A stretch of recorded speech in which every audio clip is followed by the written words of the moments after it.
amazing grace of God. It is an invasion of the sovereign love of God, penetrating the gap of darkness with the overwhelming power of His marvelous light.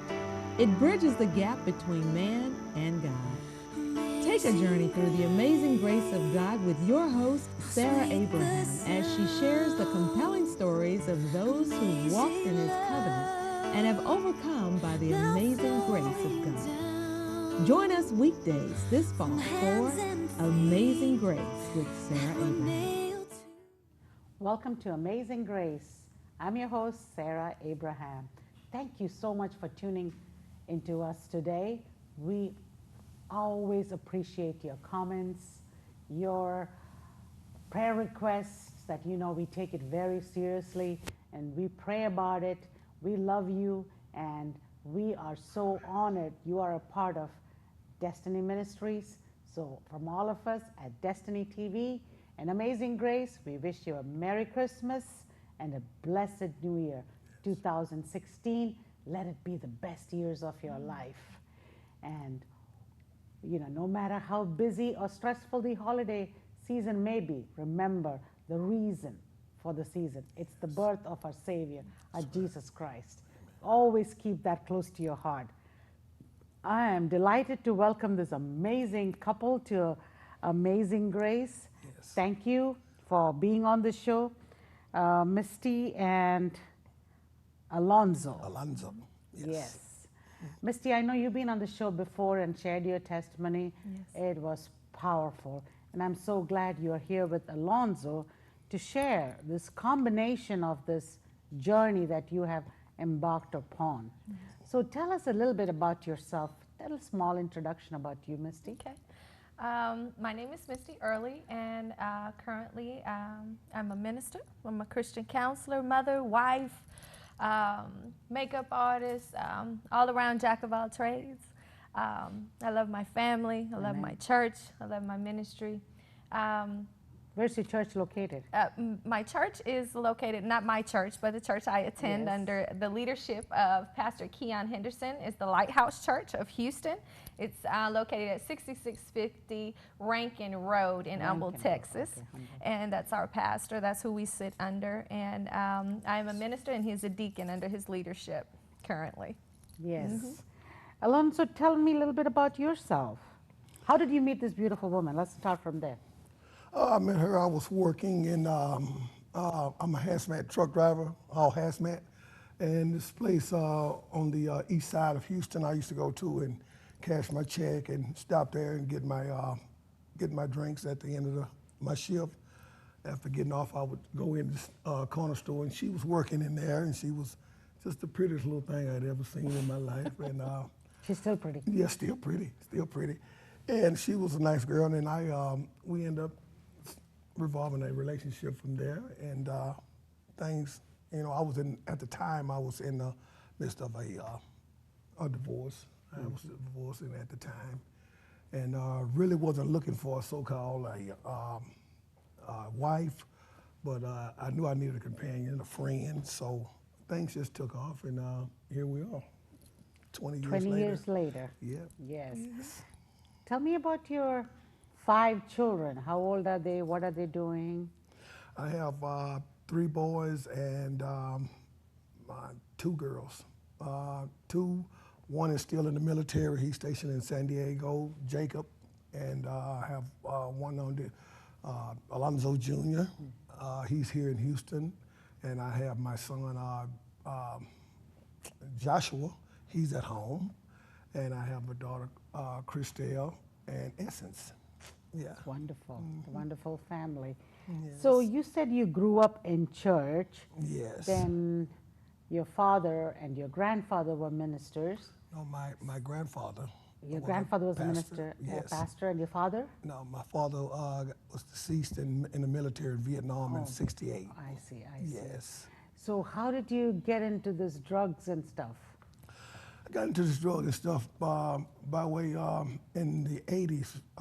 Crack cocaine came into town, and it ravaged, as a lot of people know, it ravaged the entire Young population. young population. And at the time, that was the drug of choice. And I started off, you know, just dibbling recreational drug using, and sometimes things can escalate where it just takes you too far, you know, and it became an everyday habit. And Isn't it an expensive habit? yeah, it's an expensive habit, but I've always worked. You know, I worked. And Money was not a problem. No, money wasn't a problem. You know, I worked, and that was my source of buying the drug. But it became an everyday habit. And what happened was, you know, it escalated from mixing it with marijuana to freebasing. And that's a real addictive, very addictive way of using that cocaine. It's addictive anyway, but freebasing is the most addictive way to really use that drug. And I end up on this drug for about 20 years. I used crack cocaine. 20 years. 20 years. Must have played havoc with your body. Havoc.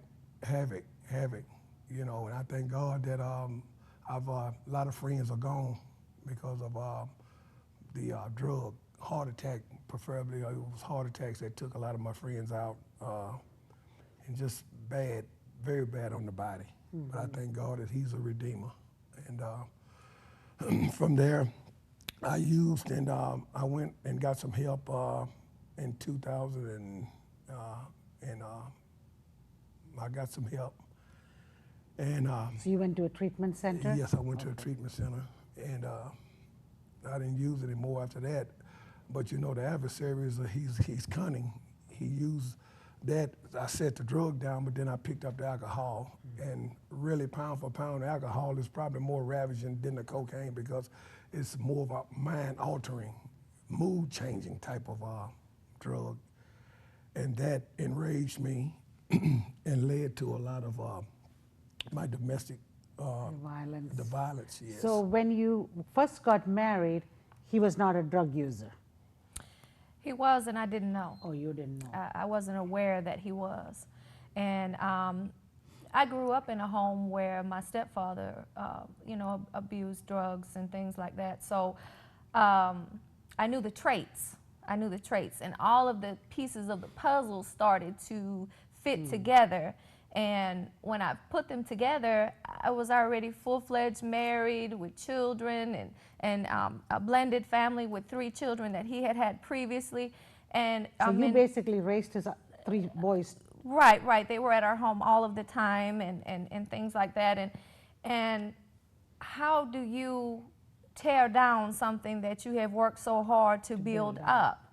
And I had to learn how to juggle hiding it from the public, hiding it from my family, and ultimately hiding it from myself.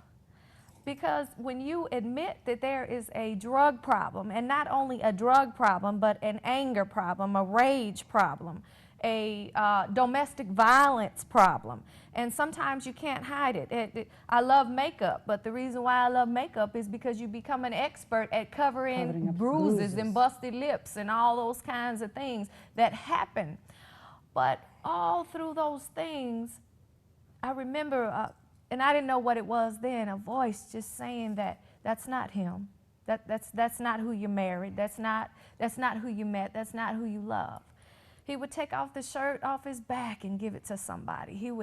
Many families and people stayed in our home that didn't have a place to stay during times. And I'll say this, is that even in his addiction, he still took care of the home financially. He still made, we never once were evicted. We never once had our lights turned off.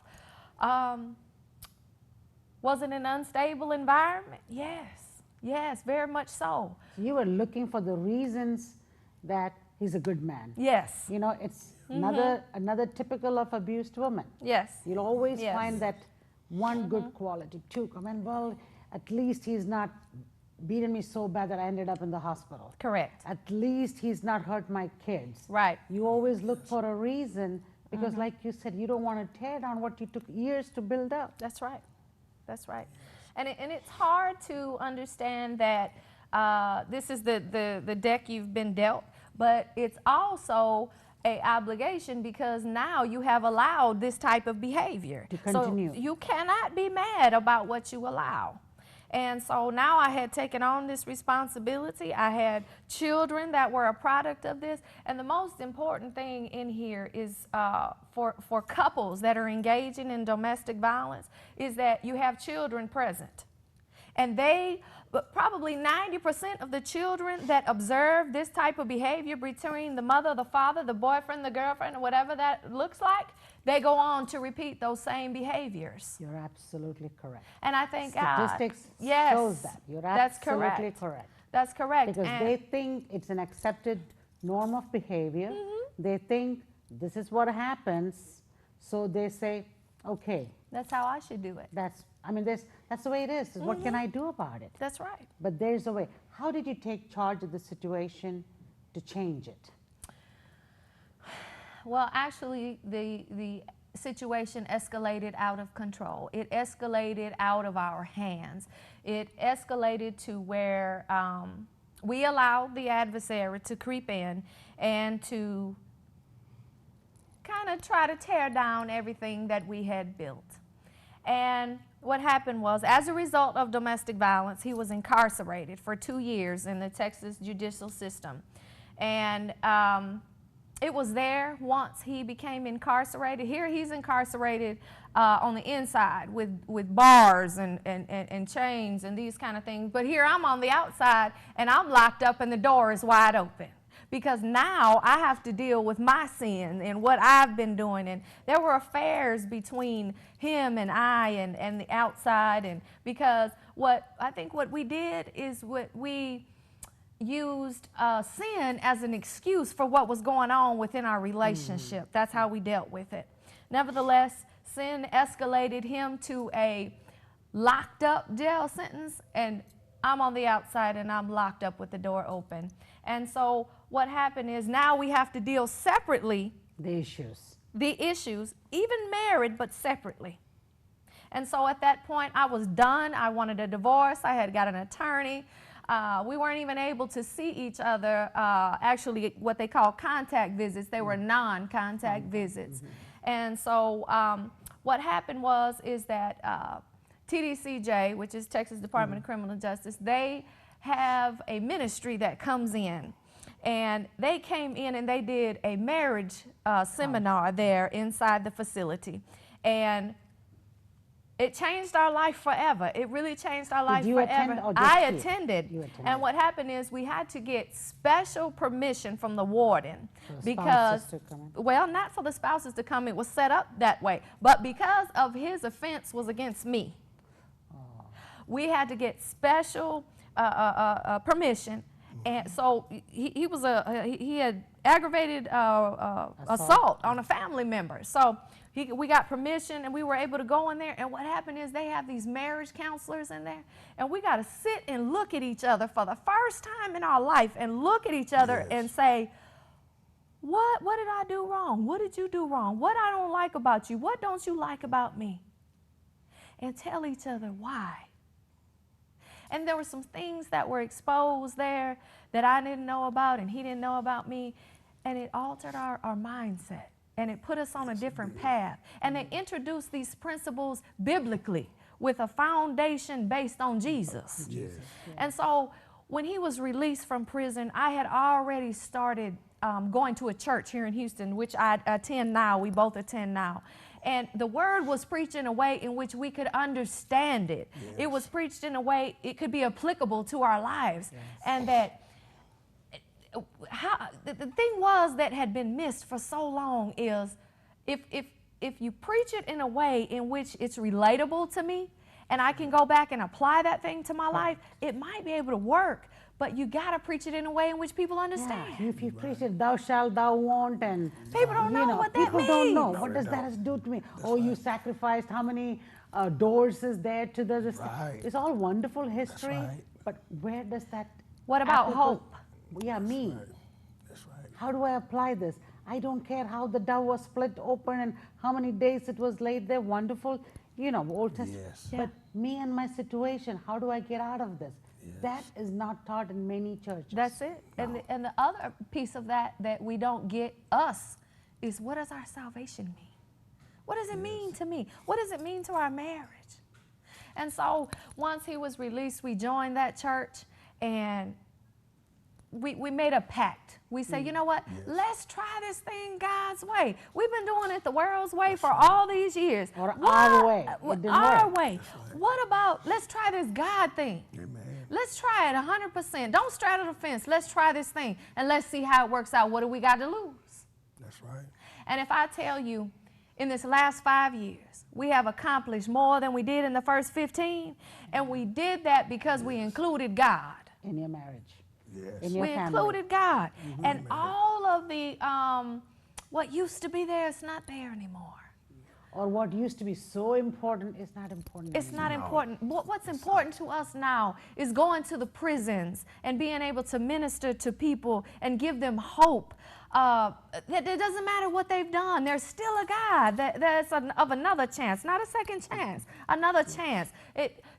We love to minister to couples who have either actively engaged in or who have previously participated in domestic violence. And we want them to have hope. Amen. That God can do the same thing that he did for us. Yes. He can do for them. Yes. And that's what we love to do. We're both state licensed Christian counselors now, yes. and we just love to go, and I minister, and he's a deacon, but I mean, we love to minister to people and let them know. It's sharing your testimony. That's it. Amen. Sharing your That's it. experience. Amen. That's Says, it. I'm not perfect. I'm not coming and No. preaching you from up No. there No. with Never. my robes and this thing. No. I've Definitely walked not. Where you have walked. I That's lived right. it. I lived it. That's right. I didn't read it in a book. I lived it. I got on-the-job training, and I just want to show to you That's what right. it can look like right. on the other side of Other glory. side of the Lord. Amen. Alonzo, so what changed you in prison? What made you a new person? Well, when I got there, about the first, 30 days or so I was there, I was kind of like in awe. I had all my life been in, out, 30 days, 60 days, 90 days. But as the system is designed, after that third time of repetitionally doing the same thing, they enhance, if it's a misdemeanor, they enhance it to a felony. So I had run out of all my chances of the 30 days and 60 days and 90 days. And they told me that it was over. And I was going to prison, not to county, not to state, but to the big house. And it was there that after the 30 days, I was there. I've always known God, but then after the 30 days, God became real to me. All the scriptures, all the spiritual singing, and all the teachings that I ever known, it was good. But at that point, after 30 days, it became real to me. Became kind of alive. Yes, indeed, it became real. And I found myself in a jail cell, and in there, you can't show no weakness. The tears and the crying is a no-no in the prison. But I got off to myself in a quiet place, and I told God, I said, God, I know you're real, and if you would Give me another chance. give me another chance and let me be a better man coming out than I was coming in, that I would glorify you and praise you. Excuse me. You made that determination. Yes. And I made a promissory agreement spiritually in my heart with God. And unlike a lot of people that make promissories and notes and things and default on it, I was determined You're going to keep it. I was going to keep it. And I come out and joined with my pastor over at the Lighthouse Church of Houston, and changed my life. He's been There's a tissue. You can use it. He's been a great pastor. He mentored you. He taught you. Yes, yes. And I like to see people's lives changed, and I like to let them know that that our God is a redeemer Amen. and that he lives and that he's no respecter of a person. Correct. That the same thing that he's done for us, Yes. he'll do it for you. That's right. That is powerful. Yes. The same thing that he's done for Yes. Alonzo, Yes. he will do for Tom, Anybody, Dick, and Harry, Edward, Michael, if anybody you out first there. just have the faith to Just believe. to have the faith and make that Yes. commitment. Yes, and have a commitment. Do you after you came out, do you have problem with the addiction, like going back, relapsing? No, No. because No desire at all. No desires for none of that, because who the Son says free, he's free Free indeed. indeed. Amen. If you go to him and you tell him that you want this taste, he'll remove it. But you got to be real with yourself first, and then be real with God. And he's done that. And I come out and I first joined the multimedia, the camera crew at the church. And I love it. I'm still a part of that ministry, I even see. though I'm a deacon. But I saw the need to form and start, by the church being new, I saw the need for a prison ministry, because so many lonely people are in there, That's and they need someone who's been through, for who better to go than someone who has been in there, you Yes. know. So God laid it on my heart to go. And the first place, we had a person in church had a loved one locked up. And the first place that I went, of all places, was a prison that had just released me. And that, That's not a coincidence. no, That's a predestined. Right. yes. Yes. And with my blessings of my pastor, I went and I've been on the battlefield ever since. And I just want the world to know that, guess what? The same God that did it for me, he'll do it for you also. Amen. And one thing about Misty is, you know, it's tough to live with a person who's a drug addict. Yes. It's tough to live with a man who is constantly, you know, physically abusing you, mentally Yes, it abusing you, is. psychologically abusing you. Yes. And with the children that you're raising, that is a very, very difficult situation. Yeah. I bet you wanted to throw in the towel and says, I'm done. I'm gone so many times. But you were persistent. Yes. You stayed. And you said, you know, when you made that commitment to the marriage, you were serious about it. I was. And that is one of the reasons most of the marriages are failing, because marriage is not a perfect thing, union where it's all gooey-eyed. And like my It's daughter used to say, Mom, when you met Daddy, did you see stars? Because that's what the Disney movies say. Right. Yeah. Right. Real life is much difficult It is. It is. than It is. the romantic dinners and the is. candlelight dinners and It the is. gifts and the Yes. gooey-eyed look and all that. Yes, it's part of it, but Yes. that's not what it is in real life. Yes. It's a difficult road. It's for better Marriage, and worse. marriage is not a contract. Marriage is a covenant. Yes, it is. And commitment. most important is really not the vows that we make to each other. It's the covenant that we make with God. Yes, it is. And he was my responsibility. He was my obligation. It was.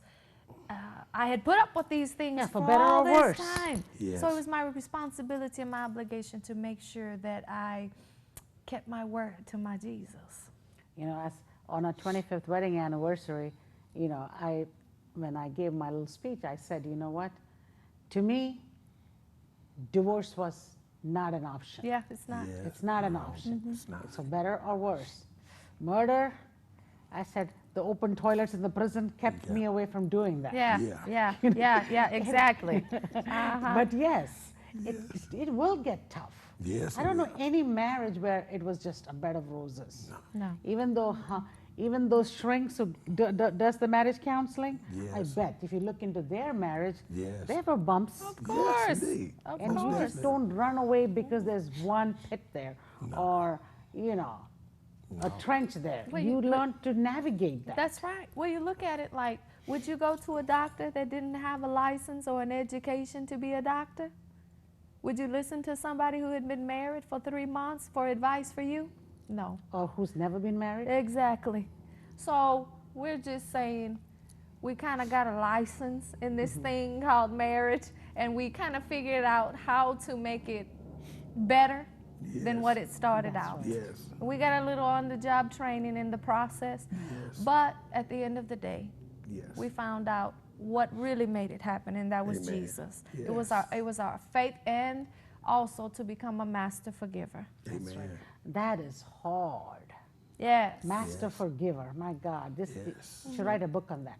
Yeah. I like that Amen. title, Amen. Master Forgiver. Yes. Amen. It's easy to Yes. say, Yes. it's easy to talk, is. Right. but It's there's, hard to I'm do. talking from experience. Yes. You know, yeah, I forgive, Yes. but I don't forget. Yes. Yes. Yeah. It's Yeah. hard, and I'm Yeah. asking God's grace Yes. to do that because, you know, even though all that scars, that's human nature, Yeah. Yes. you know, but then God who takes the addictions from you, you know, Yes, He will. you don't need 12 steps, 10 steps. The same way, God will do that. Right. But somebody who's, and again, when somebody you love so much hurts you, it becomes deeper. It does. A It does. stranger It does. beat you up and steal what you Right. have. You can forgive that. That's man. it. There's That's no it. That's nothing. it. But somebody you love, somebody who's supposed to care and Yes. protect you, That's tough. who When you- beats you up, who abuses you. When you become a master forgiver, that means that the video stops rolling. It ain't no rewind no more. No more. You can't revisit that which they did. What I practice is when it comes, I'm done with that. That's I don't it. want to see Yes. that no more. Right. That's it. And move forward. Right. And with time, it kind of fades away, Right. Yes. away. It may not go. You may Yes. say something, it triggers right back. Yeah. Or, you know, Yes. it does happen, but Yes. then you just say, God, you've erased that. Yes. That's my past. It's Yes. thrown into the deep Pacific Ocean, and That's I'm it. not going to dig Yes. it up. Yes. That's it. And we have See to it, move forget forward. Yes. That's And right. see, your life is a testimony. Your life is an inspiration Yes. because you've been there. Yes. So it's easy for people to understand, like you said, like the sermons you preach in church may not understand. Yes. You've been there. So when Yes. you speak, whoever is on the other side understands. Yes. This is what I'm Yes. going through. Maybe I should do this. Yes. And, you know, Yes. at MOP Ministry, you said Yes. that's where your tests were turned into a testimony, Yes. a That's powerful tool. Yes. A powerful That's it. tool in the Yes. ministry. That's it. Yes. And, you know, Misty, God bless you. Alonzo, God bless you. Thank you. Thank you God bless you. for being on the show. Yes. Thank you for what you are doing for the kingdom of God. And I know you are touching lives and you're changing lives. Thank you. Thank you. And, you know, God bless you. And we Yes. wish you a Merry Christmas. Thank you Merry for having Christmas. us. And a wonderful, blessed New Year 2016. Yes. We're going to do more for the Lord. More. Amen. More and more and more. More.